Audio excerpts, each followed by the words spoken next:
Tunisie numérique a mené une série d'interviews auprès des familles tunisiennes pour savoir comment elles gèrent leur budget en ces temps de crise que traverse le pays. Ces Tunisiens proviennent de différentes classes sociales, sont d'âges différents et habitent dans des quartiers aussi huppés que populaires. Ils ont accepté volontairement de répondre de manière spontanée et anonyme aux questions de Tunisie numérique. Les récits ont été retranscrits tels quels. Nasser a 58 ans, il est fonctionnaire dans établissements publics. Nasser est marié à Najla, qui a 55 ans, femme au foyer. Le couple a 3 enfants qui vivent tous à l'étranger. Nour a 30 ans. Elle est mariée et habite au Qatar avec son mari et leur fils unique. Amal, 32 ans. Elle vit en Italie avec son mari et travaille en tant qu'aide-soignante. Skander, 34 ans, encore célibataire, et travaille en tant qu'ingénieur en robotique dans une société en Allemagne. Fonctionnaire qui a gravi les échelons. Nasser se confie à nous. J'ai commencé ma carrière professionnelle assez jeune. J'ai intégré l'administration publique dès que j'ai eu mon diplôme. Je travaillais dur et j'ai vite gravi les échelons. Najla s'occupait des enfants.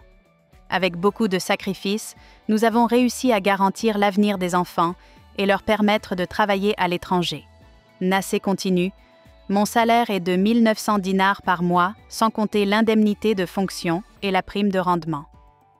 Je profite de ma fonction pour bénéficier de la maison mise à ma disposition gratuitement par l'administration. Ceci me permet de louer la maison familiale à hauteur de 700 dinars de loyer mensuel.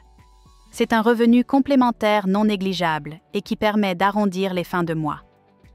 Les enfants en support, Najla prend la parole et nous dit: nous n'avons épargné aucun effort pour nos enfants et ils nous le rendent bien.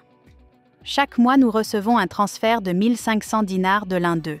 Un mois, c'est Nour qui envoie l'agent, l'autre, c'est Amal, et celui d'après, c'est Skander. Mes enfants se sont organisés ainsi. Grâce au transfert de nos enfants à l'étranger, nous vivons bien en Tunisie. Najla nous donne plus de détails. En fait, avec mon diabète et mon hypertension, je ne peux plus m'occuper de l'entretien de la maison familiale. J'ai donc dû embaucher une aide ménagère pour la maison de fonction avec un salaire mensuel de 500 dinars. Ça ne pouvait pas être possible sans l'aide financière des enfants. Nasser reprend la parole et lance: Hamdoullah, nous n'avons pas de crédit à rembourser ni de dettes à payer. Nos finances sont saines. L'été, pour les retrouvailles familiales, Najla nous avoue que ses enfants lui manquent. Elle nous lance à ce sujet. On se fait vieux et la maison familiale est vide durant l'année. J'attends impatiemment l'été pour revoir mes enfants. On se donne tous rendez-vous durant le mois d'août pour passer les vacances ensemble. Najla précise: Tabarkallah, la famille passe de 2 personnes durant l'année à 8 personnes en août. Nous partons alors passer le mois à Mardia ou à Nabeul, où nous louons une grande villa au bord de la plage ou avec piscine. Nos enfants se chargent de payer tous les frais de la location aux sorties et même la nourriture. C'est un été en all-inclusive, rajoute Najla en ricanant. Le budget familial, les revenus sont essentiellement constitués du salaire de Nasser, de la location de la maison familiale et des transferts reçus. Nasser perçoit une indemnité de fonction de 300 dinars par mois et une prime de rendement trimestrielle de 150 dinars. Nasser bénéficie également de 120 dinars en tickets resto par mois. En moyenne, hors avantages, la famille gère un budget de 4400 dinars par mois.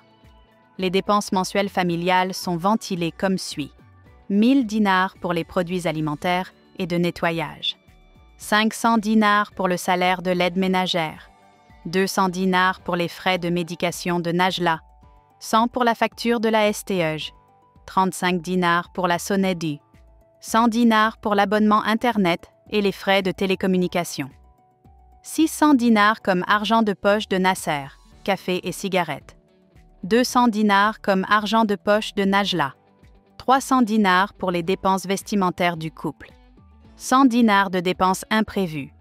Les dépenses mensuelles totales sont autour de 3135 dinars par mois. La famille arrive à dégager près de 1300 dinars par mois. Nasser nous dit à ce sujet: nous arrivons, hamdoullah, à mettre de l'argent de côté. Cette épargne servira pour un projet commercial que j'envisage de lancer à ma sortie à la retraite. J'appréhende ce moment car je perdrai tous les avantages reliés à ma fonction et dont je bénéficie actuellement. Avant de finir, Nasser nous dit « Je veux lancer un projet pour ne pas baisser notre niveau de vie. Je veux avoir une retraite paisible après 35 ans de travail et de labeur. » Le couple possède un compte bancaire, un compte d'épargne postale et bénéficie d'une couverture sociale.